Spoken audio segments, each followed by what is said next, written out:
They made me use the kitchen door for years. That Thanksgiving, my partner said boss, and the whole house finally heard who paid their rent. I didn't come from money. I came from work. Calloused palms, receipts filed in a shoebox, and a habit of keeping my mouth shut until the facts could speak. When I married Emily Hart, I thought we were building the same kind of life. Quiet, durable, meant to survive the seasons. Her parents had a different dictionary for the word family. Chov, they never said I wasn't good enough. They didn't have to. The kitchen door said it for them. It started the first Christmas after our wedding. The Hart house was a storybook, colonial on a hill in Richmond. White columns, black shutters, wreaths on every window like gold buttons on a pressed coat. The first time I walked up the front steps with a bottle of champagne tucked like a promise under my arm, the butler, yes, they still say butler in certain zip codes, opened the door 2 inches and smiled with the kind of courtesy that makes you feel like you've missed a memo. Family uses the kitchen entrance, he said, keeps the foyer clear. I laughed because sometimes laughter is a life jacket. Then I walked around to the side path, past the boxwoods trimmed like chess pieces, and I rang the bell by the mudroom where the smell of garlic and steam was already doing a better job at hospitality than anyone upstairs. Emily squeezed my hand when I entered. That's just how they are, she said. It's logistics. Logistics kept happening. Birthdays, 4th of July, a summer brunch for a cousin who curated art for people who collected houses the way other people collect postcards. Every time, the kitchen door. I told myself it didn't matter. I told myself a door is just a hole in a wall with hinges, but doors are rules and rules say who belongs. I run Sterling Ridge Partners. We buy mismanaged commercial properties, fix what's broken, file what wasn't filed, and turn ghosted rent rolls into math a bank respects. It's not flashy, it's paperwork and patience, and knowing that a building can be taught to behave. I don't brag about it because bragging is for people who can't show you a ledger. Emily knew what I did. She liked that I made plans and kept them. Her parents liked that I stood straight and spoke softly. They just liked it in the kitchen. On the Wednesday before Thanksgiving, I stopped at a specialty shop near the river and bought a bottle of Lagavulin older than my marriage. The owner put it in a silver bag like something worth unwrapping twice. I practiced the words Happy Thanksgiving in the truck, not because I didn't know them, but because I wanted them to land light. At the house, the front door had cedar garland wrapped around it thick enough to hide in. I climbed the steps out of habit and knocked. The foyer shone. Marble, mirror. A chandelier bright as a good memory. A thin figure appeared behind the glass. Then the deadbolt slid and the door opened 2 inches. The butler again. The smile again. The same line delivered with the same silk. Family uses the kitchen entrance. I looked past him at the staircase and thought about how stairs invite you up to the place where stories happen. Then I gripped the bag until the paper creased, nodded, and went back down. The side path was damp from the morning's drizzle. The kitchen door was propped with a wedge of wood that had lived a life of holding other people in their places. Inside, Emily kissed my cheek, then smoothed my collar like I was going on stage. Her mother, Victoria, touched the scotch with a fingernail and smiled. How thoughtful, she said, the way someone might say, how punctual to a person who didn't miss trains. Robert Hart, her father, shook my hand with the right amount of pressure and the wrong amount of interest. He asked about the market, like it was a sport he didn't watch in the off-season. Dinner would be served in the formal dining room. Family in velvet chairs, the cousins telling stories that had the edges smoothed off. But before dinner, there was mingling. In the kitchen, in the den. On the back porch, where the men pretended cigars were about taste and not theater. This was the choreography. I stayed where the heat and the chopping and the laughter lived. The foyer stayed clear. If you asked me when I started keeping score, I'd say I always do. I don't hold grudges. I hold facts. A fact. Every month, Sterling Ridge sends a payment to the trust that holds the title on the Hart residence. Another fact. The trust sends the same payment, minus a management fee, to Sterling Ridge Realty for the privilege of leasing that residence back to the Hart family. They sold and leased back years ago to unlock equity without moving. It's a common arrangement. It keeps Christmas lights on tall houses. Most of the time, no one needs to talk about it. I never did. In the den, Robert tapped his glass to get attention. Before we sit, he said, I want to thank the family for being adaptable this year. The market's interesting. People who have never filled out a work order love words like interesting. He winked at a cousin who sells consulting to companies that make money selling consulting. Someone laughed a little too loud. Someone else checked a watch that cost the same as a transmission. Emily slipped her arm through mine. You okay? She asked. Always, I said. It wasn't bravado, it was inventory. I was okay, because I knew where the doors were and which keys lived in my pocket. Then the front door opened. You could feel it more than hear it. A change in the air, an intake. Voices dimmed the way voices dim when a wind moves through a field, and all the grass agrees without looking at one another. Marcus Wellington stepped into the foyer with his coat over his arm, like news that had been planned. He's 6'2", the kind of man whose handshake includes your future permits. We'd known each other for years. Quiet deals, clean closings, nothing you'd brag about in a bar, because by the time you're in a bar, the work should already be over. He took 2 steps in and smiled like he'd paid the electric bill for the chandelier. Hey there, boss, he said across the room, to me. The den went still. The word boss is a simple word. It means in charge. It also means the room learns a new map. Robert turned halfway, as if someone had called for volunteers. Victoria blinked. A cousin set a glass down too hard, and then apologized to the glass. Marcus, I said, because a name can be a bridge. We shook hands. He clapped my shoulder. City approved the zoning variance, he said. Pitched just for me, and just loud enough for the room. Phase 2's a go, pending that traffic study we discussed. Congratulations. Someone near the mantel asked, You two work together? The question floated like a fishing lure, hoping something self-incriminating would bite. Marcus smiled at them and then back at me. We've closed 6 projects in 3 years, he said. Good ones, the kind no one posts on LinkedIn because they're busy depositing checks. There are moments when you can either explain yourself or confirm what the room already knows. I said nothing. The silence did the arithmetic for them. We moved toward the dining room in a slow current. The foyer was still open, still bright like the front of a theater. Emily watched me with a face I'd seen when we chose a couch and when we signed our wedding certificate. Proud, worried, hopeful that all 3 could live together without a fight. I squeezed her hand. She let go to adjust a napkin and didn't pick it up again. At the head of the table, Robert lifted his wine.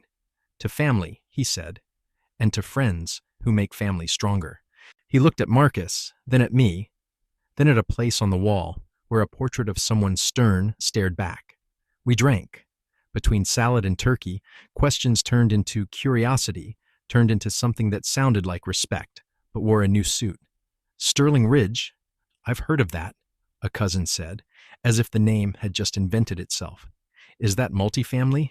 I nodded once. Mixed, I said. Neighborhood retail. Light industrial. Strip centers that forgot who they were. I don't perform for people who think respect is something they get to distribute like party favors. I tell the truth quickly, and then let the truth decide.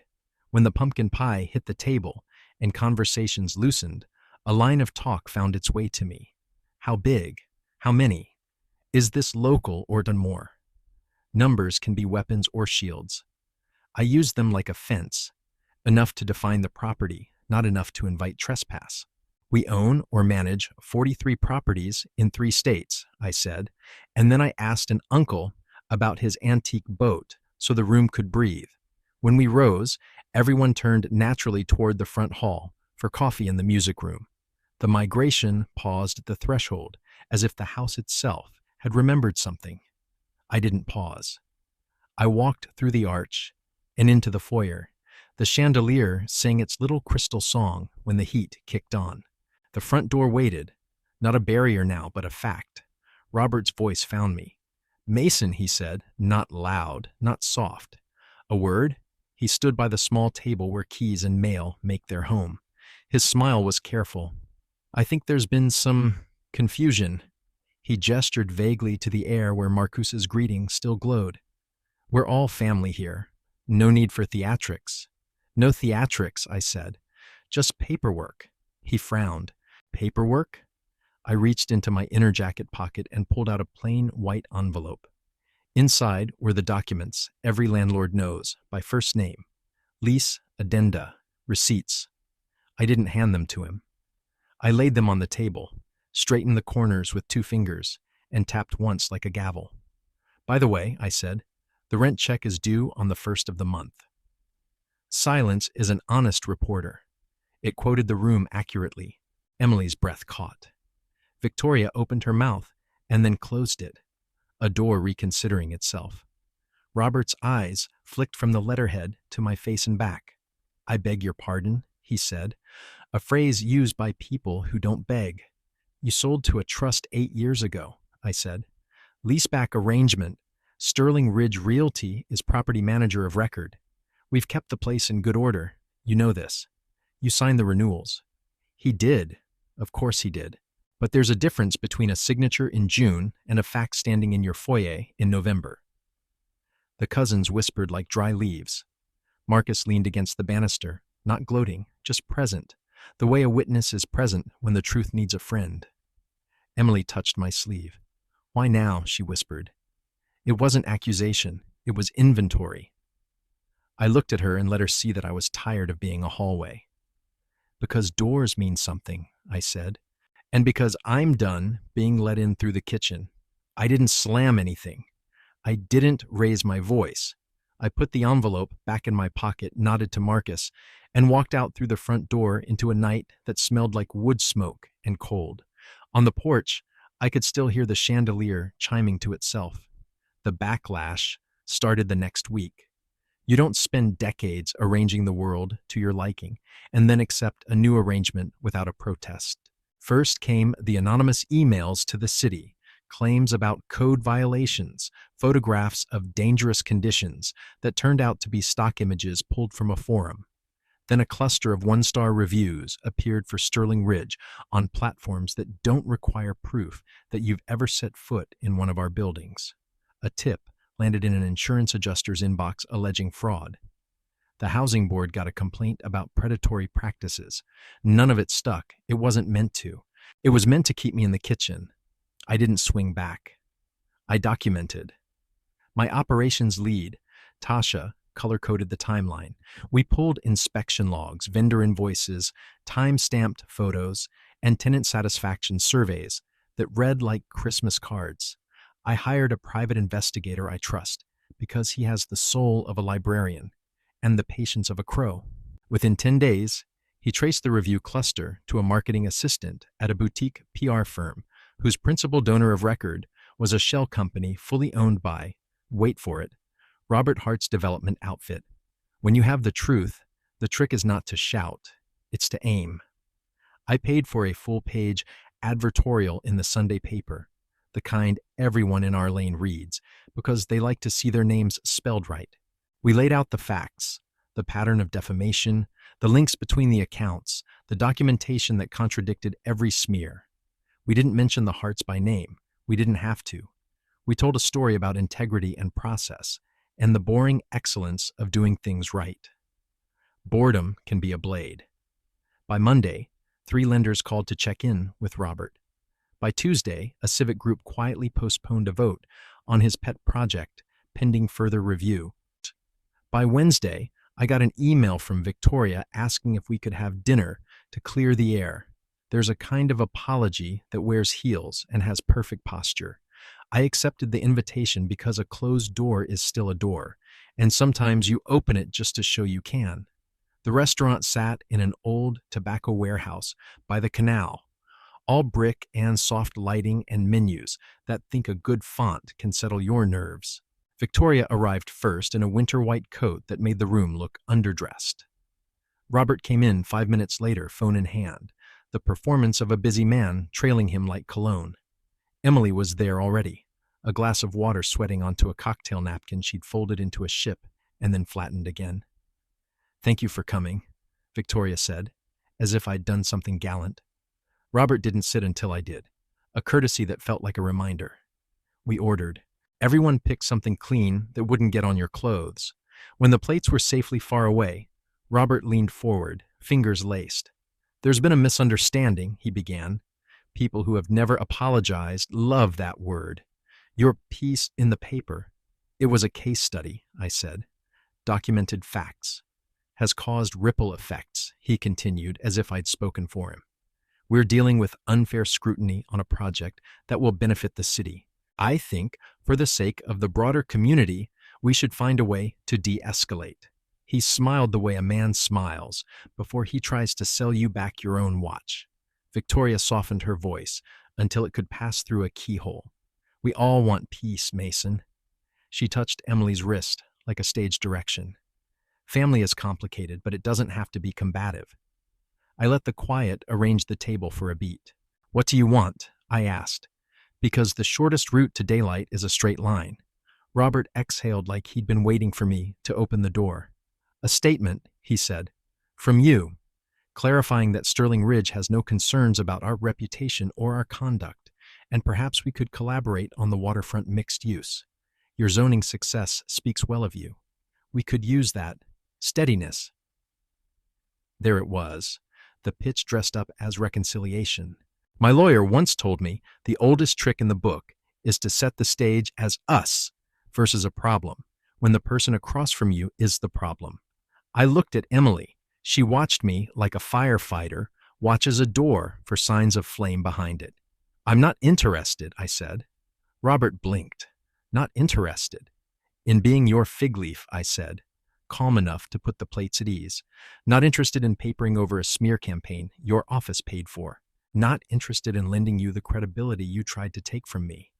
Victoria's mouth made the shape of a plan that had gone off script. "Surely there's a middle path," she said. "You're a reasonable man." "I am," I said, "and reason lives on paper." I slid a small folder from my briefcase, the kind you can buy by the dozen at any office supply store. "This is the chain tying your PR firm to the accounts that defamed my company. Invoices, emails, IP logs. We didn't publish it because winning isn't the same as humiliating, but don't mistake restraint for weakness." Robert's jaw set. A contractor preparing to bid a tear down. "You could ruin us with that," he said. "No," I said, "and let it sit. You did that work yourselves." The waiter arrived with salmon and excuses. We ate because eating is what you do when there's nothing left to say politely.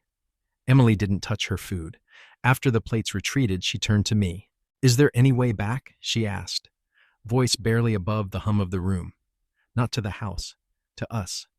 I thought about kitchen doors and front doors and the simple truth that you can't walk through both at once. "There's always a way back to honesty," I said, "but not to pretending." She looked down at her hands.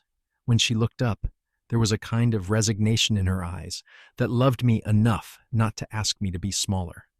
We left without dessert. Outside, the air had that clean, metallic cold that makes every breath feel like a decision. 2 weeks later, we sat in a conference room with glass walls and a view of the river that existed to remind people they were lucky to be making paperwork near water. The lawyers were neat. The pens worked. We split what needed splitting and left alone what had always been separate. We didn't fight about the couch or the wedding china or the photographs that captured a version of us that had done its best. When it came to the house, things were simpler than feelings. Sterling Ridge was landlord. The Harts were tenants. Leases have terms. The first of the month came like it always does. The rent didn't. We issued a notice like the statute says, 3 days to pay or quit. On day 4, we filed. There's a cruelty in how calm the process is, the way the language makes eviction sound like tidying up. I didn't relish any of it. I signed where my title required. My property manager met the sheriff when the time came. A moving truck idled like a beast that knows its job. Neighbors watched from behind curtains. The chandelier in that foyer probably sang to itself while the door swung and swung. Emily found a place of her own a few miles from the canal, a second-floor walk-up with good light, and a landlord who wasn't me. We met once for coffee in a shop where the barista writes your name like a benediction on cardboard. She wore a sweater I remembered buying with her in a store where the clerk called her Love and me Sir, which is a better ratio than most days. I signed the papers, she said. It's done. I know, I said. The river moved where it always moves. She took a breath like a swimmer judging a distance. I'm sorry I let them treat you like that, she said. I told myself it was tradition. It was cowardice. I'm sorry I didn't say front door sooner, I said. I told myself patience was virtue. Sometimes it's just fear wearing a nice suit. We smiled because the truth will let you do that if you feed it enough of itself. When we parted, we didn't make promises. We didn't pretend to be better than we were. We were two people who had done what they could and chosen not to make it worse. Business is a language, and so is silence. In the weeks after the eviction, phones stopped ringing for Robert in rooms where he'd once been the noise. A bank delayed a closing. A council member stopped returning calls. The waterfront plan went into a folder marked later, a word that is often the final label. On my side of the ledger, things held. Tenants still wanted roofs that didn't leak and parking lots without potholes. An anchor grocery signed a renewal. At a center, we'd turned from a ghost into a neighborhood again. Marcus and I closed phase 2 on a site by the bypass where people had given up on anything new. We brought in a clinic and a daycare and a coffee shop that makes mornings feel like something worth attending. One Friday, Marcus and I walked the perimeter with hard hats on because rules are rules, even when your hair is intact. He elbowed me lightly. You did right, he said. He didn't mean the deal. He meant the door. I did legal, I said, which is not the same as right but gets you near it. He laughed. In this town, that'll do. There's a moment every winter when Richmond smells like wood smoke and exhaust, and the math of a city doing its best. I was on Broad Street that evening, coat zipped against the kind of cold that makes hands honest, when I passed a storefront with a window full of lamps. One of them looked like a chandelier had decided to tell the truth and learned how to sit on a table to do it. I stood there longer than a lamp deserves, and then I went in and bought it because some symbols you're allowed to take home. It sits in my living room now, casting a patient light on a rug that has seen more paperwork than birthdays this year. Friends come by sometimes, Tasha and her girlfriend with a bottle of something cheerful, Marcus with a joke that needs a permit. We sit and talk about boring things done well. I like boring. Boring keeps the pipes from bursting. If you're waiting for a confession, here it is. Part of me wanted to burn it all down, to publish every email, to turn names into headlines, to make a spectacle of a family that treated me like a delivery. But fire is lazy justice. It doesn't build, it erases. I wanted something to stand when the smoke left, something I could point to and say quietly, there. We did that. We kept the rules when it would have been easy not to. Not long after everything settled, I drove by the old house, not to gloat, to check the gutters if I'm honest, because a conscience like mine reverts to maintenance when it runs out of anger. A new family had moved in, a couple with a kid who kicked a soccer ball against the side yard boxwoods until a parent told him not to ruin the landscaping. I parked for a minute and watched them laugh at a joke I couldn't hear. The front door opened, just like a door does, and the kid ran through it without a thought in his head about what it meant. I didn't go up. I didn't need to. I put the truck in gear and let the road take me back to the life I'd been making in plain sight. On some mornings, I wake before the alarm. I make coffee the way my dad taught me. Slow pour, no rush, let the grounds bloom. I sit at the table with a legal pad and write down what needs doing. Replace the ballast in the Hickory Plaza hallway. Meet with zoning about the curb cut on Monument. Call the roofer about the flashings on the south elevation.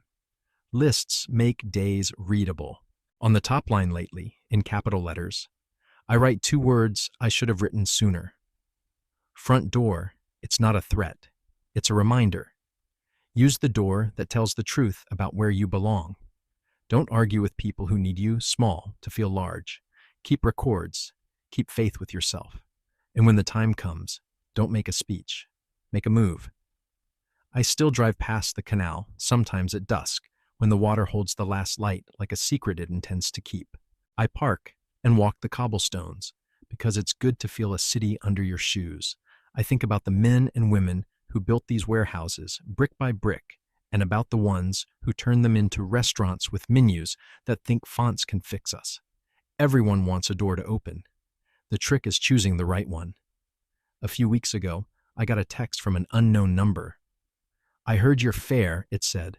"We're thinking of selling our building and leasing back. Could we talk?" I called. We did. We closed. The tenants never felt a tremor. That's how it should be. Most justice is housekeeping. If you expect me to say I forgave the Harts, I won't. Forgiveness is a gift you give when you can do it without lying. I can't. Not yet. What I did give was distance and the dignity of a clean end. Sometimes that's the mercy available. I don't know where Emily will land. I hope somewhere with good light. I hope she uses the front door without checking the room first. If she ever needs help with a lease clause or a contractor who won't return calls, I'll answer. It won't be romance. It'll be respect. The lamp on my table glows when the day gives up its hurry. I turn off the overheads and let the small light do the work it can. The room looks honest that way. Edges, shadows, the shape of things revealed without drama. I think about all the rooms I've walked through in the last few years. Mudrooms that smelled like onions and welcome, foyers that made statements, conference rooms that turned hearts into paperwork. I think about kitchen doors and front doors, and the stubborn fact that doors mean things because we give them meaning. They made me use the kitchen door for years. That Thanksgiving, someone finally called me what I am. The house heard. I heard myself too, and I chose the door that fit the name.